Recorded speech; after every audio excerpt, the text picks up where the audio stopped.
నకిలీ మద్యం కేసులో కీలక పరిణామం చోటు చేసుకుంది. జోగి రమేష్ ను నిందితుడిగా ఎక్సైజ్ పోలీసులు చేర్చారు. జోగి రమేష్ ప్రోద్బలంతోనే నకిలీ మద్యం తయారు చేసినట్లు కస్టడీ విచారణలో జనార్దన్ రావు స్టేట్మెంట్ ఇచ్చారు. జనార్దన్ రావు స్టేట్మెంట్ ను పోలీసులు రికార్డు చేశారు.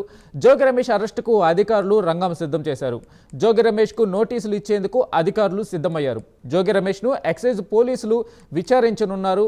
నకిలీ మద్యం కేసులో జోగి రమేష్ పేరు తెరపైకి రావడంతో వైసీపీ అధిష్టానం అప్రమత్తమైంది.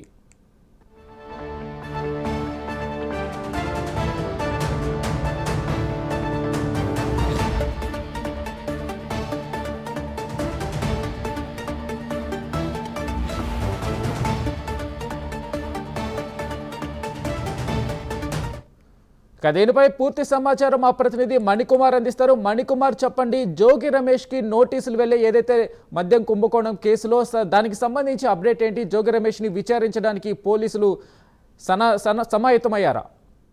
సంఘటన ఏపీలో నకిలీ మద్యం కేసుకు సంబంధించి కీలక పరిణామం చోటు చేసుకుందని చెప్పాలి. కేసులో వైసీపీ మాజీ మంత్రి జోగి రమేష్ ను నిందితుడిగా చేర్చారు ఎక్సైజ్ పోలీసులు. జోగి రమేష్ పద్బంతోనే నకిలీ మద్యం తయారు చేసినట్టు కస్టడీ విచారణలో స్టేట్మెంట్ ఇచ్చారు A1 గా ఉన్నటువంటి జనార్దన్ రావు. మొదటి నుంచి కూడా ఆయన దానికి సంబంధించి గతంలో కూడా పోలీసు డిమాండ్ లో ఉన్నట్టు వీడియో కూడా రిలీజ్ చేశారు. ఆ వీడియోలో కూడా జోగి రమేష్ చెప్తే ఇదంతా చేసామని అప్పుడు ఆయన చెప్పారు. తర్వాత కస్టడీకి ఇచ్చిన తర్వాత గత వారం రోజుల నుంచి కూడా జోగి రమేష్ A1 గా ఉన్నటువంటి జనార్దన్, అదేవిధంగా A2 గా ఉన్నటువంటి జగన్మోహన్ రావు ఇద్దరు కూడా పోలీసులు ఎక్సైజ్ అధికారులు కస్టడీలో విచారించారు. దానికి సంబంధించిన కీలక సమాచారం కూడా రాబట్టినట్టు తెలుస్తుంది. ఈ నేపథ్యంలోనే జోగి రమేష్ కి సంబంధించి కూడా ఇచ్చినటువంటి స్టేట్మెంట్ ను అధికారులు రికార్డ్ చేశారు. దీంతో జోగి రమేష్ అరెస్టు కు రంగం సిద్ధమైనట్టు కూడా తెలుస్తూ ఉంది. జోగి రమేష్ కు నోటీసు ఇచ్చేందుకు కూడా అధికారులు సిద్ధమవుతున్నట్టు కూడా తెలుస్తుంది.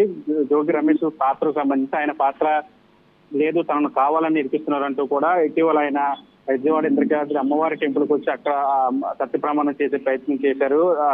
తర్వాత దానికి సంబంధించి అటు వైసీపీ నాయకులు కావచ్చు, లేదంటే ఆయనకి మద్దతు అనుకుంటే ఎవరు కూడా మాట్లాడిన పరిస్థితి అయితే జోగి రమేష్ మాత్రం మొదటి నుంచి తన పేరును కావాలని వినిపిస్తున్నారంటూ కూడా ఆయన చెప్పుకుంటూ వచ్చారు. ఈ నేపథ్యంలో ఇప్పుడు తాజాగా కస్టడీ విచారణలో A1 గా ఉన్నటువంటి జనార్దన్ రావు జోగి రమేష్ పేరు చెప్పడం, దానికి సంబంధించి స్టేట్మెంట్ రికార్డ్ చేయడం, పోలీసులు కూడా జోగి రమేష్ ను నోటీసులు ఇచ్చేందుకు కూడా సిద్ధమవుతుందని తెలుస్తుంది. ఈ కేసులో ప్రధానంగా ఇప్పుడు జోగి రమేష్ పేరు ప్రస్తావన రావచ్చు. అటు వైసీపీ నాయకులు కావచ్చు, లేదంటే జోగి రమేష్ కావచ్చు, వీళ్ళంతా కూడా ఏ విధంగా స్పందిస్తారు, ఈ నకిలీ మద్యం కేసు జోగి రమేష్ ప్రస్తావనతో ఏ విధంగా ముందుకెళ్తుంది అనేది చర్చనీయాంశంగా మారిన పరిస్థితి ఏంటంటే. Right Manikumar, thank you.